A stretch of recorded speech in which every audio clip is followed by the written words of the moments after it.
Week 5, Oregon at Penn State, I think is one of the most pivotal games of the 2025 season.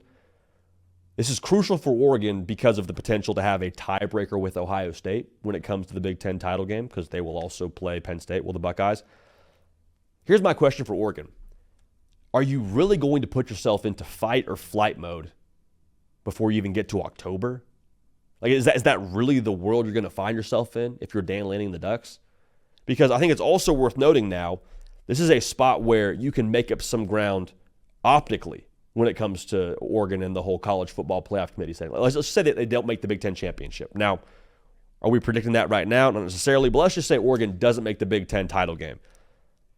If they can get a win over Penn State at Penn State, you don't think that carries some weight with the committee? You don't think that maybe is going to juice them up a little bit on Selection Sunday? So to me, it's more of an insurance thing. Like, I do think Oregon can drop this game and still find their way into the college football playoff, but I don't love the optics of it, and I wouldn't feel enormously confident if that ends up happening for the Ducks that early on in the season. Now, the Penn State side of this is, I think, actually even more impactful. Can we just be adults about this? Like, 10-2 for Penn State would be a bad season internally. Not saying they don't still make the playoff, because pretty soon everyone's going to make the playoff, it feels like.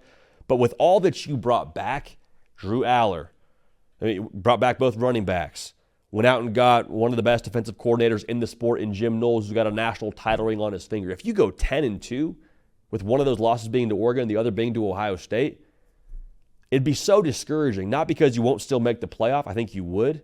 Probably not as a home playoff team, but it almost feel like a mental block kind of thing, wouldn't it? Because if you lose to Oregon at home, you would hope that there's whiteout conditions for this one. You really going to go play in Columbus and beat Ohio State? You think you have a better chance of doing that? I have a harder time getting on board with that. So, again, it's not a season sinker for either one, but especially for Penn State, if you want to knock off the narrative of 10-win James Franklin and can't win the big one James Franklin, go get it done at home early on in the year. Set the table for a massive one against Ohio State a little bit later in the year. The key to me in this one is really going to be about, did Penn State do what they need to do on the perimeter and go get some skill players, man? Did they go get some guys that can actually go make a difference for you on the outside and allow you to score with an Oregon, score with an Ohio State in the future? I think this is a game that will be a really good temp setter for us. We'll have a real good gauge as to, does Penn State have national title chops from this game?